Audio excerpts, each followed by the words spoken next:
Hello. Today we're going to talk about government policy and international trade, Chapter 7.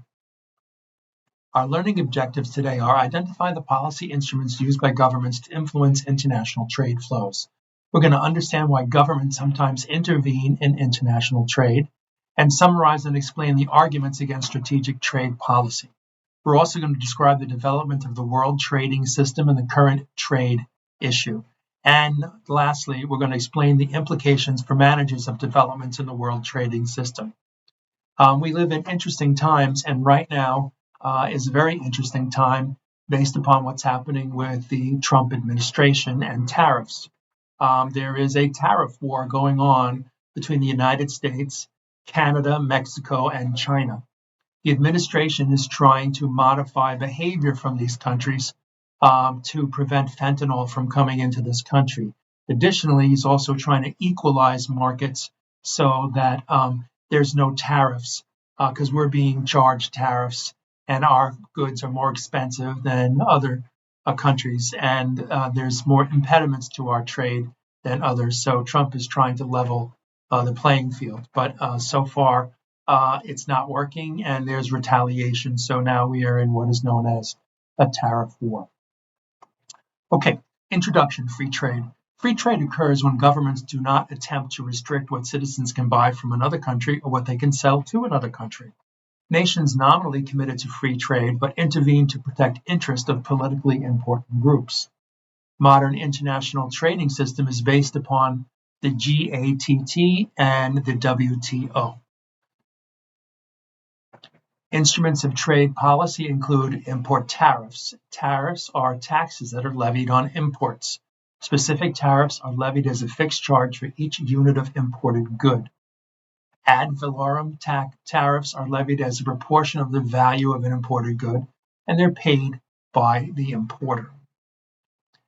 Governments get an increase in revenue due to this, and domestic producers gain protection from foreign competitors. Consumers also may pay more for certain imports. What is the economic impact? Are pro-producer and anti-consumer, and reduce overall efficiency of the world economy. Export tariffs and bans. An export tariff is a tax placed on the export of a good. Goal is to discriminate against exporting in order to ensure that there is sufficient supply of a good within a country. Export ban is a policy that partially or entirely restricts the export of a good. For example, in 1975, the United States banned U.S. crude oil exports.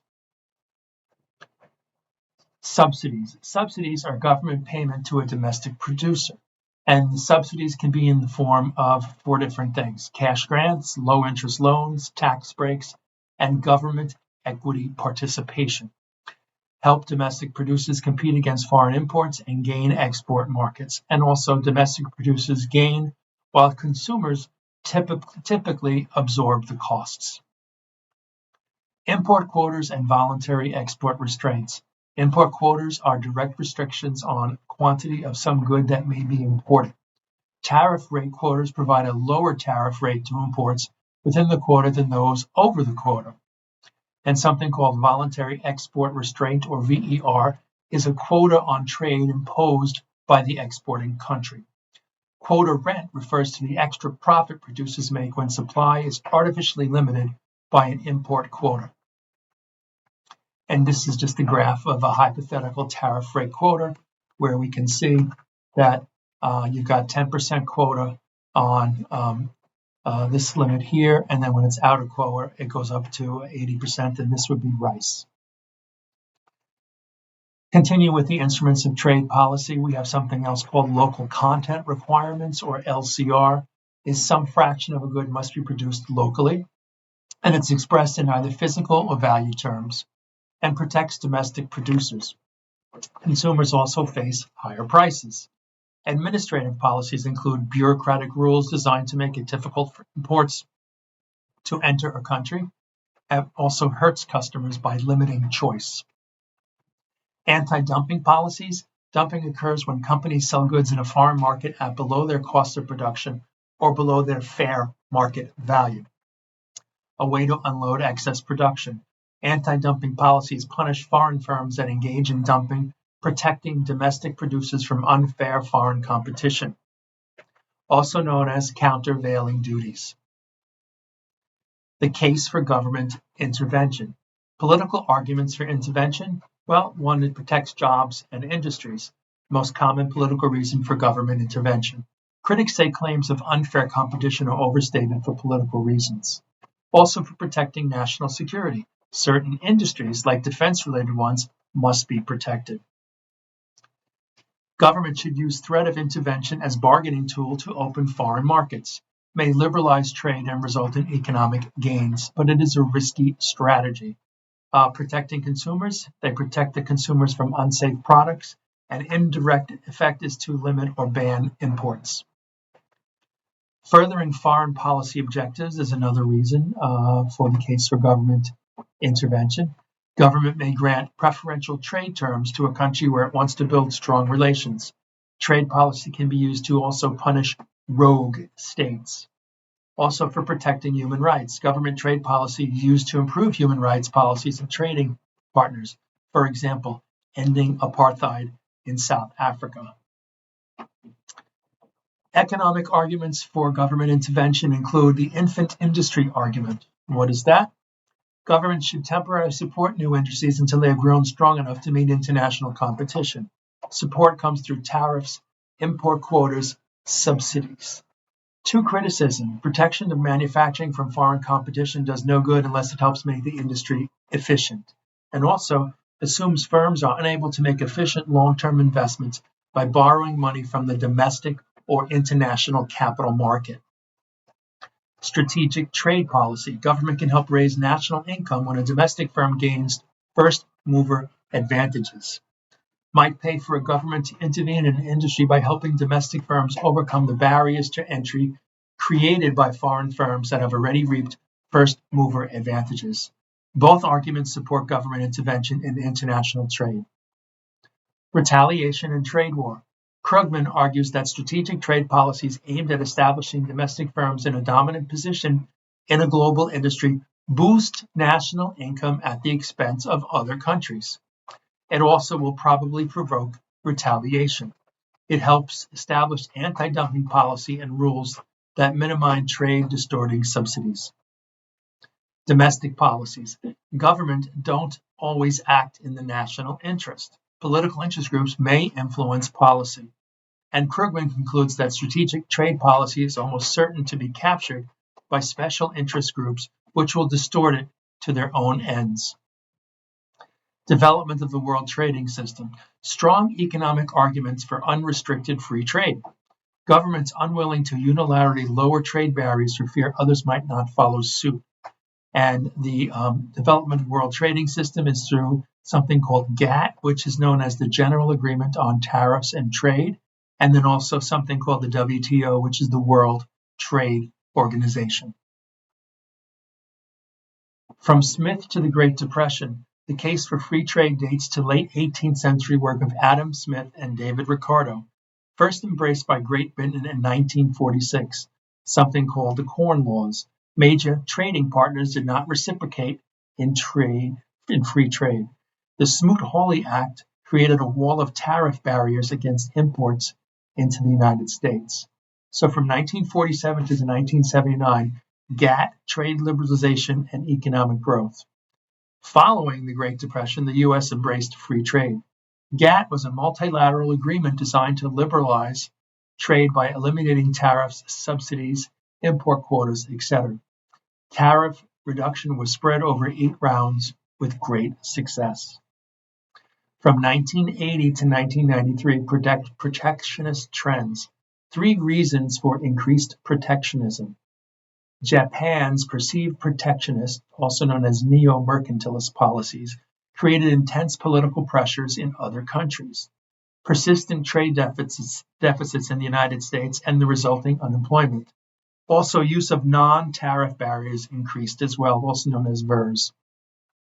The Uruguay Round and the World Trade Organization Uruguay Round sought to extend GATT rules to cover trade in services, also to develop rules on intellectual property, and then to reduce agricultural subsidies, strengthen GATT's monitoring and enforcement. The Uruguay Round and the World Trade Organization continued.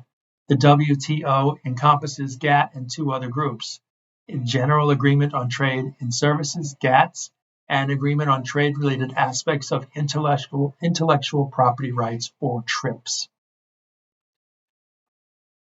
WTO experienced to date, by 2021, 164 members accounting for 98% of world trade.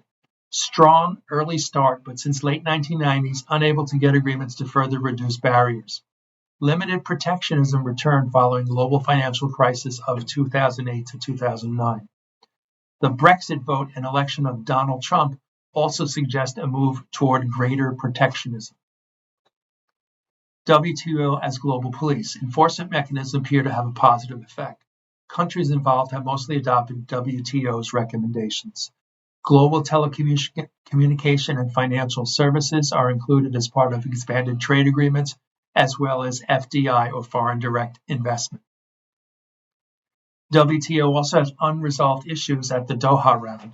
The current agenda of the WTO focuses on, number one, the rise of anti-dumping policies; number two, the high level of protectionism in agriculture; number three, the lack of strong protection for intellectual property rights in many nations; and four, continued high tariffs on non-agricultural goods and services in many nations.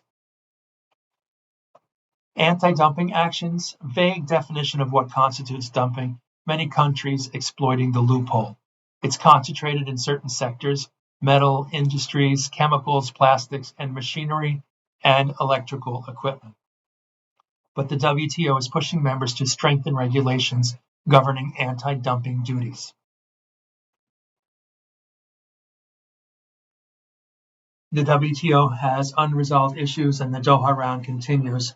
Protectionism in agriculture, high level of tariff rates and subsidies in the agricultural sector, reflects a desire to protect domestic agriculture and traditional farming communities. Net effect is to raise consumer prices. Protection of intellectual property. TRIPS agreement obliges WTO members to grant and enforce patents lasting at least 20 years and copyrights lasting 50 years. Inadequate protections would reduce the incentive for innovation, resulting in less economic growth. Market access for non-agricultural goods and services. Most developed nations have average tariff rates of under 4% of value. Certain imports still have high tariffs, which limits market access and economic growth. Tariffs higher on services than industrialized goods. And the WTO's goal is to reduce tariff rates to zero. A new round of talks in Doha have been going on since 2001. They're currently stalled, but the agenda includes cut tariffs on industrial goods and services, phase out subsidies to agricultural producers, reduce barriers to cross-border investment, and limit use of anti-dumping laws. Multilateral and bilateral trade agreements, reciprocal trade agreements between two or more partners, created in response to the failed Doha round progress, and it's designed to capture gain from trade beyond WTO treaties. The WTS, or World Trade System, is under threat. Two events challenge belief of global consensus to embrace free trade and lower barriers to cross-border flow of goods and services. One was Brexit, or the British withdrawal from the European Union, and two is the election of Donald Trump to U.S. president. Britain is still committed to free trade. U.S. position is unclear. I can tell you that Donald Trump has continuously espoused free trade, even while he's raising tariffs, which is his negotiating gambits, also known, I think, as bluster. 360 view managerial implications, trade barriers, firm strategy, and policy implications. Trade barriers raise the cost of exports, creating a competitive disadvantage. Quotas may limit a firm's ability to serve a country from locations outside the country, and local content requirements might raise costs. Firms might locate production activities in another country to reduce threat of future trade barriers. And the threat of anti-dumping action limits firms' ability to use aggressive pricing to gain market share. Policy implications. 3 drawbacks to government intervention. Number 1, tends to protect the inefficient rather than help firms become efficient global competitors. Number 2, might invite retaliation and trigger a trade war.